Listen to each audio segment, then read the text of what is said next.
Hello. Hello, it's Yvonne Shepherd here from Women's Fitness Adventures. Thank you for joining me. I am going to talk all things hiking, particularly coming up to our showcase, which is next week. I'm going to talk about multi-day hiking adventures, and whether you are on one of ours, whether you're thinking of one of ours, or whether you have one of your own that you are longing to do or are booked on to do, this is really something that you should listen to. So if you're watching live or listening live, please pop some comments in, say hello. I'll just make a note. Welcome to Monday Night Live. So if you're watching, please let me know where you're watching from. And if this is your first time, please let me know. And if you have any questions, please pop them in as we go along the way. Hi, Meg. How are you? So I am going to talk about, in a moment, what happens on a multi-day hiking adventure. And I did, when I was on our Great Ocean Road hike back in June, I did do a live every night as to what we had done that day and how it all panned out. So if you missed that, then pop back and have a look. But I'm going to chat through some things that happen as we go. Before I do that, I just want to share that I went and saw Barbie on Friday night. So if you have seen it, I would love to have a conversation with you. If you haven't seen it, I'm not going to give you any spoiler alerts. Yeah, it is worth watching to be part of the conversation, is all I want to share about that. But if anyone has seen it and wants to have a chat, I'd be more than happy to have a chat about that. So let's see who's here. Hello, Judy. Hello, Carissa. Hello, Christine. Hello, Jelena. Hello, Sandra. So thank you for joining me on Monday Night Live. It's been a bit of a hectic day, so I didn't get to put a notice out that I would be on. So if you happen to tune in, thank you very much. So what happens on a multi-day hike? And as you would have seen, we've had our crew members over in Iceland, and then they're just on their way home. Some of them, Jane, our leader, certainly is from the Dolomites. I think she's in transit now from Dubai. So she'll be home tomorrow. She's been away a while. And we always get to see and do and play and have lots of fun on our multi-day adventures. But to someone who hasn't been on one, the thought of one can be a little bit of a mystery. It can be a little bit of an unknown. How do I know what to expect? All sorts of things. So I'm going to give you the rundown of what you can expect on a multi-day in terms of a daily rundown, but also what you can expect in terms of just some top 10 tips of things that might happen to you or to be aware of for a multi-day adventure. So if you've got questions, please ask them as I go. And if you've got comments, I know many of you watching have been on a multi-day adventure of your own or with us, and have some wisdom to share as well. That would be delightful. So hi, Susan. Hi, Marianne. Hi, Leanne. I hope that you are all well. So the main thing that happens on a multi-day hiking adventure is that you actually give yourself the gift of time. And I was talking to someone this morning on our multi-day, on our not multi-day, on our weekly hike training program we have here in Brisbane about, as women, we tend to give to everybody else. And I know for me, if I give and don't look after myself, then resentment builds up inside of me. And it's like, how come everybody else is getting what they want and I'm not getting what I need? But on the other hand, there's that guilt as well, that if we're giving to ourselves first, what happens to others? If I'm too busy looking after all my own needs, then what about everybody else that needs my help and support as well? So we have that guilt that we juggle all the time, particularly if you're a mother. There's a lot of guilt if you're right, guilt if you're wrong, no matter what you do. And it's getting comfortable with that. But on a multi-day adventure, you do give yourself the gift of time where you are really only responsible for yourself. Certainly on ours, the cooking, the decisions about dinner, all of that is literally handed over to someone else. And your primary purpose for being there is to literally put one foot in front of the other. And there's something very mindful, something very focused, something very therapeutic about that, putting one foot in front of the other day after day after day. And there's a reason that some of the great hikes of the world are actually called pilgrimages. And whether you go on that pilgrimage for religious reasons or reasons of faith, or whether it is a meditational rite where the rhythm and the purpose of your being is to get up and repeat that move day after day after day. So that is really the gift that you give yourself when you go on a multi-day adventure, is time for you, absolving responsibility for everyone and everything except for yourself. And that is a gift, a window in time that you doesn't come along very often, but you can create and make space for that to come along as often as you want. And whether that's even, a weekly hike, a weekly get out for an hour into the bush, you can still recreate that same focus and same effort. So hello, Ronnie. Hello, Suzanne from Wollongong. Hello, Leanne, twice. Hello, Wendy, and hi, Brod, as well. The other thing that happens on a multi-day hiking adventure is that because we are on foot, or you are on foot, you get to see, and we all learnt this during the pandemic years, you get to see things from a different perspective. You slow it down, as in SLO, the art of slow travel.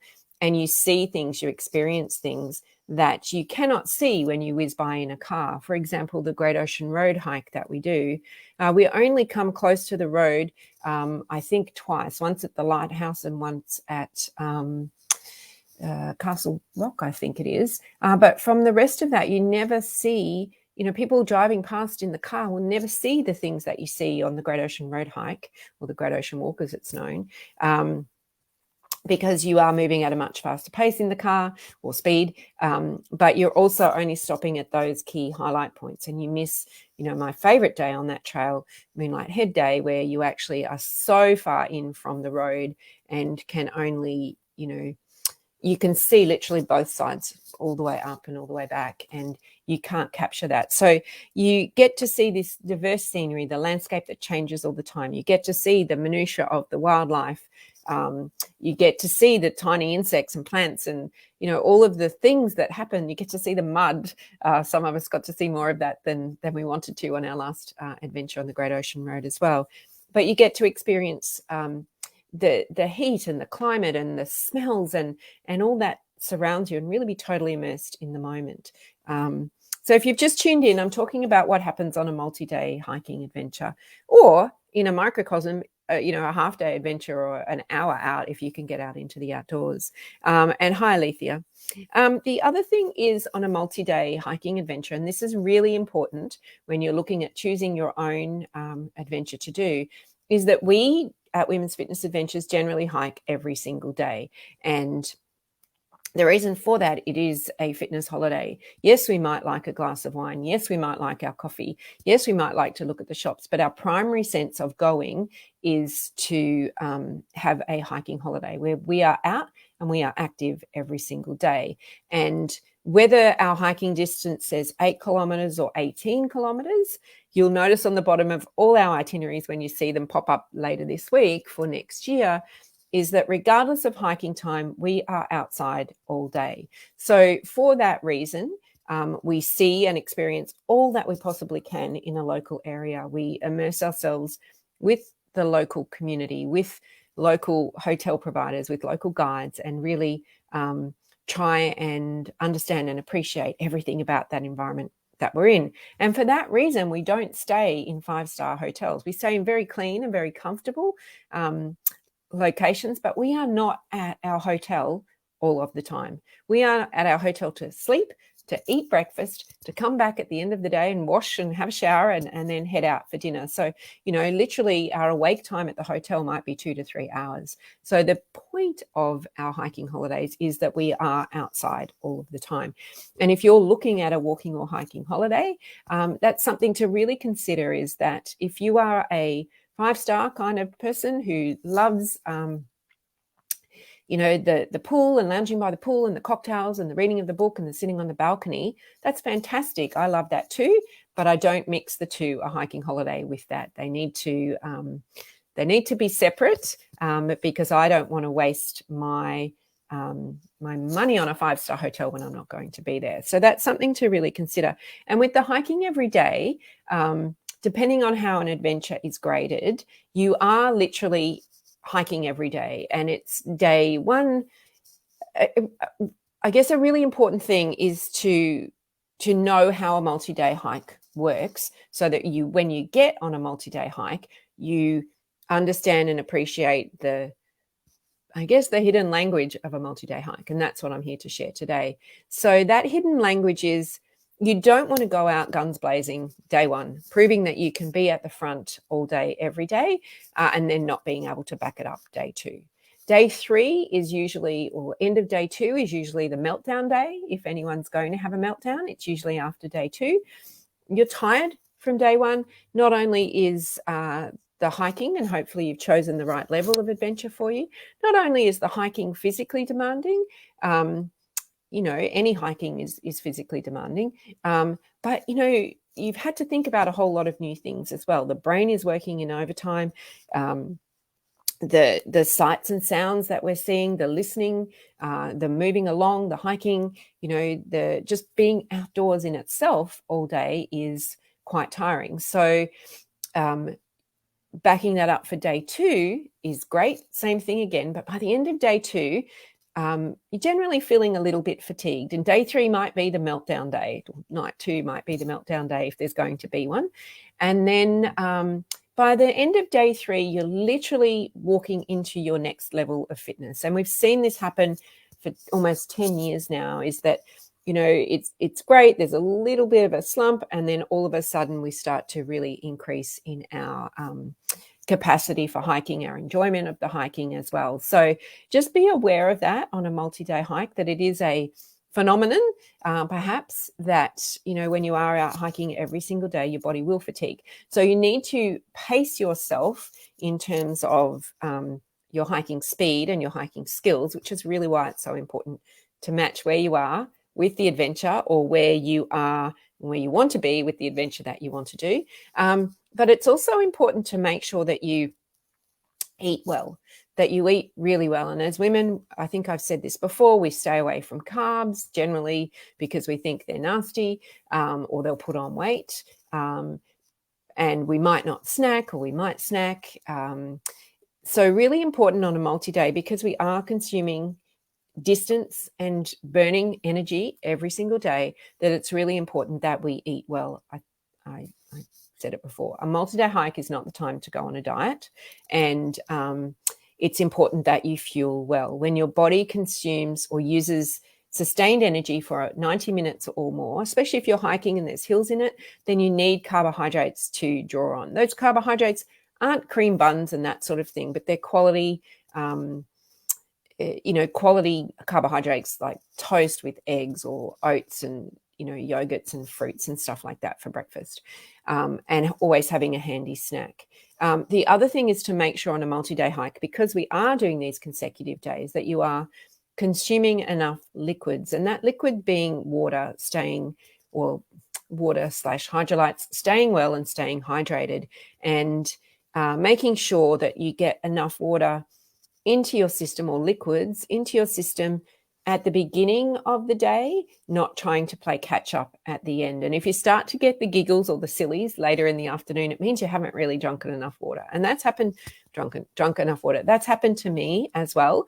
And as soon as you start to consume more water or have your hydrolytes, it actually changes how you literally are feeling. But if you're having to consume 4, 5, 6 liters of water on a multi-day hike per day, that is far too much water. So it's having this knowledge and skill of how a multi-day hike works, how your body works day after day. And sometimes we won't know that. We won't have experienced that because we're not replicating the hike in our training, but we're replicating parts of a multi-day hike in our training. So going with someone who knows what they're doing, who's, especially if it's your first time, who's been on a multi-day hike before, as in, when you come with us, we are alert and onto all of those things, so that we know the bumps in the road, the meltdown day. We know getting that hydration in the morning. Not that we're standing there being anyone's mother, but we really want to make sure that everyone's got enough food to eat. There is getting lightheaded on a trail is not a good thing because you haven't had enough to eat. Getting lightheaded because your body's feeling too hot and not knowing how your body reacts is not a good thing either. So, you know, we're alert to all of those things. But as everyone does their own multi-day hikes, you start to learn and understand that about your body. And your first one might be a big learning curve, but your second one won't be. And you bring all of those things. Well, day one might be the big learning curve, but day two is much better. So really important to understand that. The other thing on a multi-day hike in our top tips is getting that guidance that I just spoke about. And, you know, if you're not sure of something on a multi-day hike, then ask the question. And there is nothing worse than sitting there, you know, you're booked on, you're over wherever your location is, and you're sitting there at night and you're reading the itinerary for the next day and you're having a panic attack going, I don't want to do that. The conversations that we have in our head are pretty bad at times, and we can work ourselves into a frenzy about what we think may be going to happen the next day. And it's really important that if that starts to happen, you get clarification around, you know, what does that mean? So if the itinerary says, and tomorrow we're going to walk 4 kilometers and ford the river, and you're panicking going, what does ford the river mean? I don't understand. I've got no idea what that is. Then ask the question, because it's never as much as bad as you think, that you are not, on ours certainly, ever going to be left, you know, wondering or to your own devices or trying to figure it out yourself. So always seek the guidance of guides or leaders. That's what they're there for, and that is their responsibility, to make sure that you feel safe and comfortable, even though you might not have done something before, that you feel safe and comfortable and can, you know, sleep at night. Because not sleeping at night will also make you fatigued for your hike. The other thing that happens on a multi-day adventure is the conversations that you have with everyone around you that's on your adventure. And to me, that's really, really important. And I've done lots of things in, you know, that aren't women's fitness adventures, where I meet people and you meet them on the adventure and that comes and goes. And, you know, you might randomly send them a Facebook message years later, but it doesn't actually, the shared memory is not there. So for me, it's really important, and everything I try and do is to build that friendship base before I go, so that when we step into the adventure together, it's a real life, hello, long lost friend moment, and the conversation just literally picks up and keeps going. And that's what makes an adventure so rich, that shared experience that you can take with you well before you go, the anticipation of it, but well afterwards as well, because you have that shared memory and those shared moments that you can bring into another experience. And I certainly know the friendships that have been created on adventures. And we got a lovely message today, I don't think she's watching, that 5 years ago when she joined us as a member, really did not know the friendships that would come her way because of simply being a member of Women's Fitness Adventures, which is really lovely, aside from all the fitness benefits that hiking fitness benefits she's gained. So hello, Carolyn, you're doing functional fitness. Awesome. Hello, Margaret from Cairns, and Anne, just watching the masterclass on hiking fitness. Excellent. So the other thing that happens on a multi-day adventure is the personal growth that you will have. So we may go into an adventure not knowing all the skills. We can't know everything.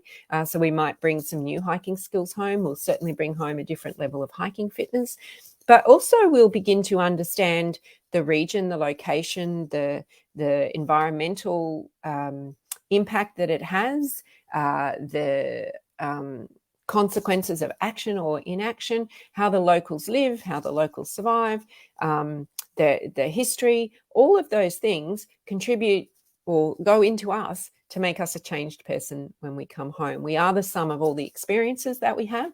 And the more we can put ourselves into these deep, rich moments where we really are immersed and are mindful, because when we're on a hiking adventure, we're very mindful. We're in the moment, literally that, you know, pilgrimage of putting the foot in front of the other, really takes us to a space where we're not thinking. Time slows down. We're not thinking beyond that. And all of that changes us. And you might find months later you're at a dinner party and someone starts talking about something, and you can actually chime in and say, well, did you know when I was there, or I learned this? So really, you know, take advantage of the moments, take advantage of the guidance. The other thing that happens on a multi-day adventure, which we have no control over, is the weather.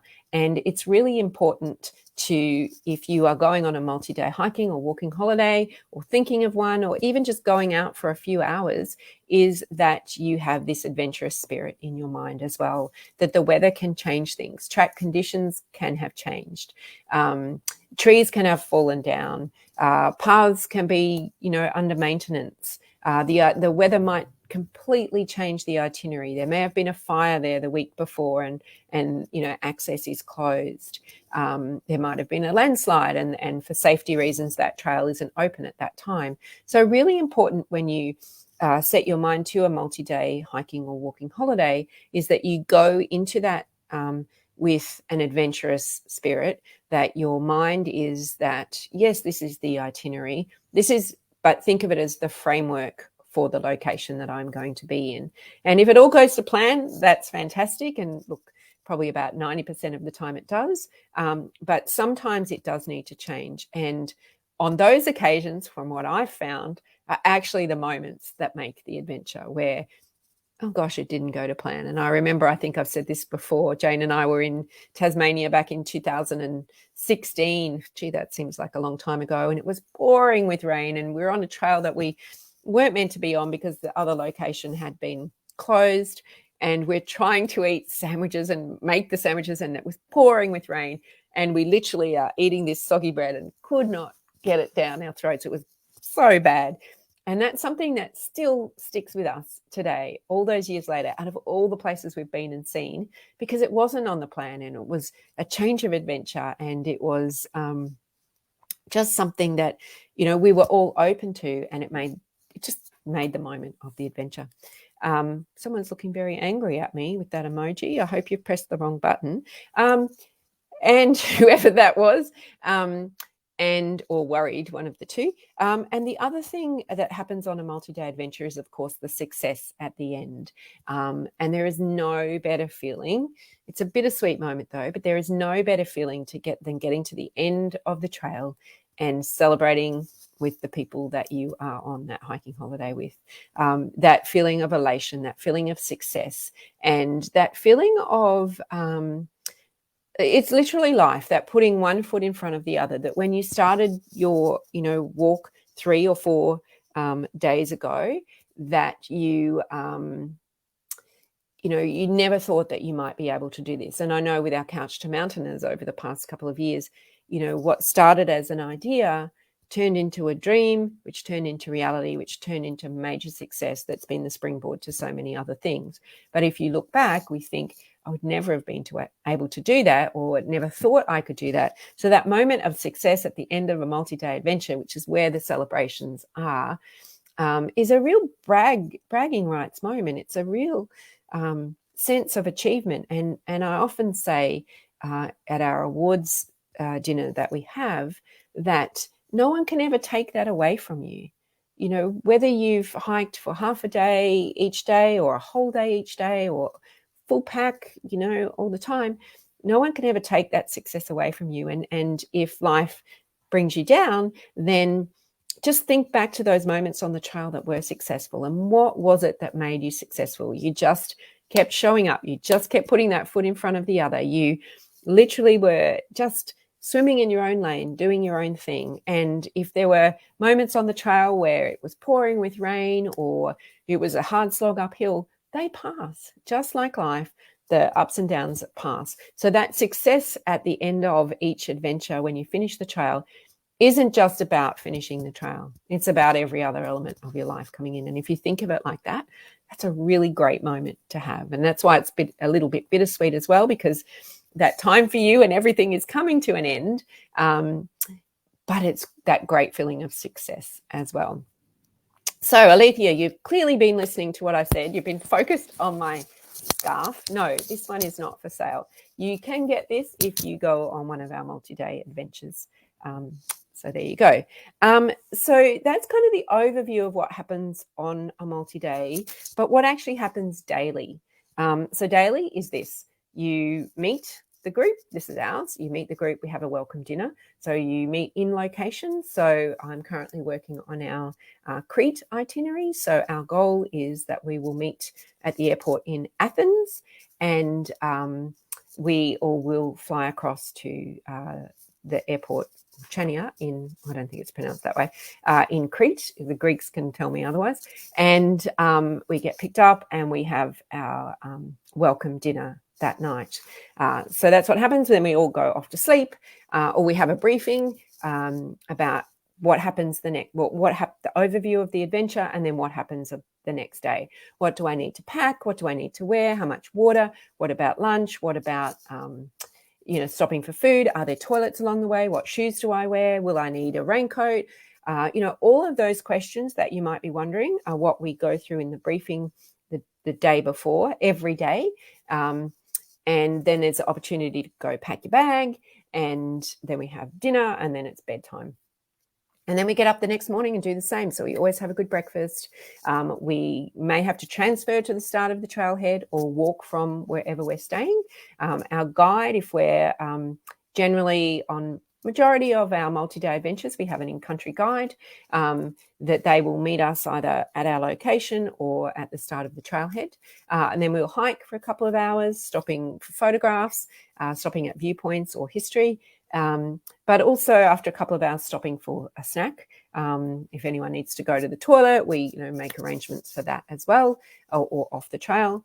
And then we hike again for a couple of hours, lunch, and then depending what grading the hike is, we might do some town stuff in the afternoon, or have slowed our pace down, stopped for longer at lunch. I remember when we did Tuscany, and that's on again next year, we were doing our walking, hiking, and we're able to stop in this beautiful, beautiful secret garden. And it was so peaceful. And we were actually looking for ice cream and couldn't find it in the middle of nowhere. And the little village owner or farm stay owner came up to us and said, "Come sit in my garden." And we all had some fruit. It was a beautiful garden. It had lavender. Some even fell asleep for 20 minutes. And it was just a beautiful thing. And then we continued on our hike. And then eventually we get back to our location where we're staying. Time for a bit of relaxation, showers, dinner, briefing for the next day, and then off to bed. And that's literally how an adventure unfolds, a hiking holiday. Great conversations had over dinner, highlights, lowlights, all that sort of thing. A bit of stretching as well, if anyone's sore, checking in for blisters, that kind of thing. And then on the last day, it's that sometimes you have to pack up your stuff and it gets moved as you go along. So you just need to make sure it's all packed. So that needs a little bit of extra time.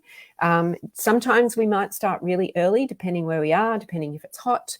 I know when we do our Jatbula, which is on next year, it's my first full pack hike, where we teach you, if you want to do a full pack hike, we actually have a teaching and training program and the adventure combined, that we do leave very early. We leave at dawn because it's the Northern Territory, it's warm, and when we get to our location at lunchtime, it's free time in the waterholes all afternoon, which is lovely. And it's way above the crocodile line, so you don't have to worry about that.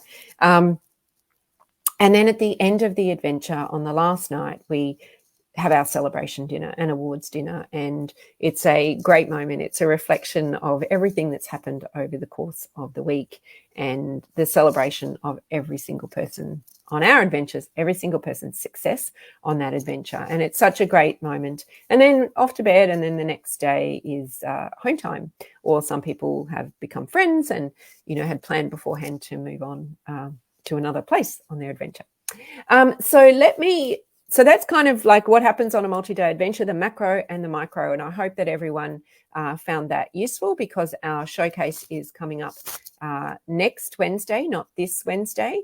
A little bit about showcase is that it is open to everyone, members and non-members. So if you're a member and you're watching and you have some friends who are interested, then invite them to showcase, tell them to go onto the website and register. On Wednesday or Thursday of this week, we anticipate that all of the adventures will be online for viewing, but not booking. Members who have expressed an interest in our adventures for next year will have first option on showcase night. So you will receive a document later this week that has frequently asked questions. It explains fitness levels or hiking levels. It talks about each adventure, run through from literally, we've still got a couple of spots for this year's, so it runs through from really October through to December next year. Talks a bit about the adventure. You can click through to the website and get the full itinerary, the pricing, the dates, everything. So members who expressed an interest get first go for the first 24 hours.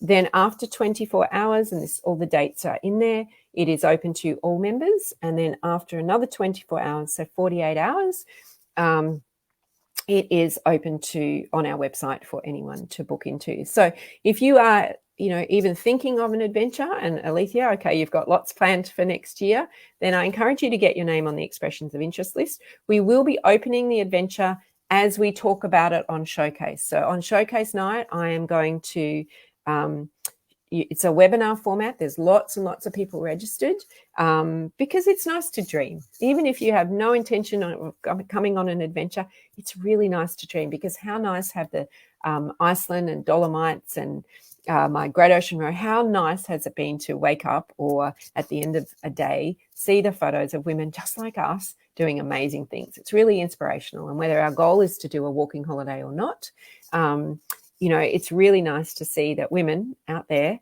like us doing amazing things gives us inspiration to live our daily lives. There's 6 people giving me the really frowned emoji up there. I really want to know what that's about.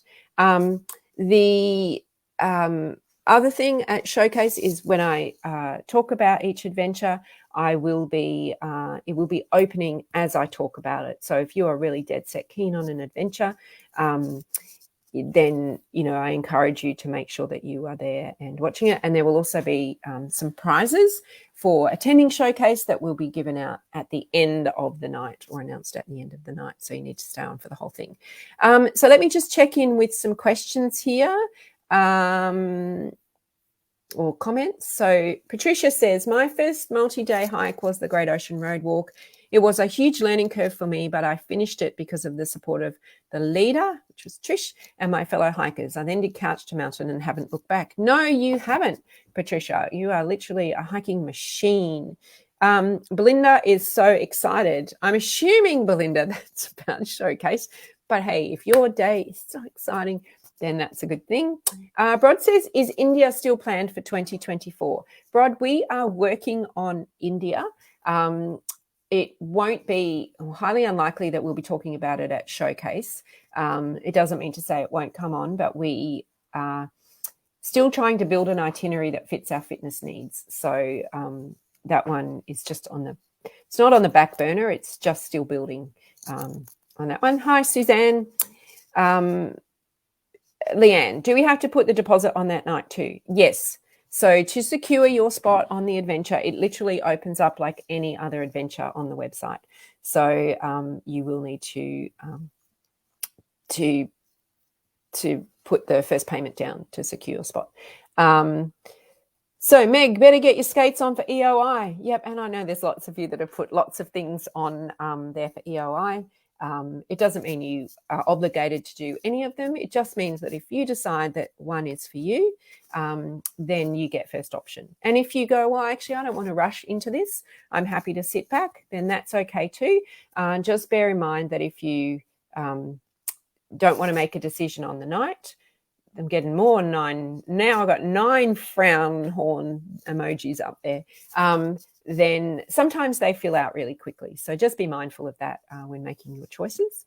Oh, Belinda, it is. She is, of course, so excited for Showcase. Your days are not that exciting. I'm sure they are, Belinda. So hopefully the people who are giving me the frown horn things are okay and not grumpy with me. So, I can...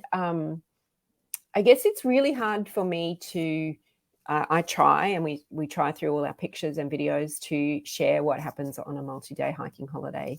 But it's really hard until you've been on one to actually know what that experience is like. And,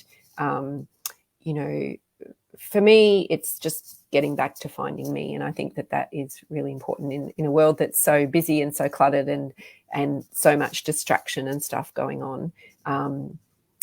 But, they're not for everyone. And, we aren't just about multi-day hiking adventures. And, there are other adventures out there as well that you can choose to do. So we have, if you want to know the skills and have the fitness to go and do your very own ones, we can give you that. Or if you want the resources and knowledge and access to friendship, then membership can give you that as well, so that you can do whatever works in the great outdoors. And I know many of you here consume women's fitness adventures for different reasons, and that's what makes it so wonderful and so great. And I appreciate all of you for that as well. Anyway, that is more than enough from me. I had better go cook some dinner before our Adventure Ready for Hiking course begins. And for those doing Couch to Mountain tonight, I am coming in a little bit later. We are doing a workout, so please make sure that you have your bands and you have your workout clothes on, because we will be doing that in Couch to Mountain. Mandy will start you off and I will be in there a little bit later. So please make sure that you do that. It is not a sit back and watch Yvonne do exercises session. Okay, so looking forward to that. So that's it from me. So if you have registered for Showcase later towards the end of the week, please look out for the information from us. And if you haven't, then please jump on and do, because it will be a great night. And I look forward to catching you soon. Thanks, Judy. All right. See you guys. Bye-bye.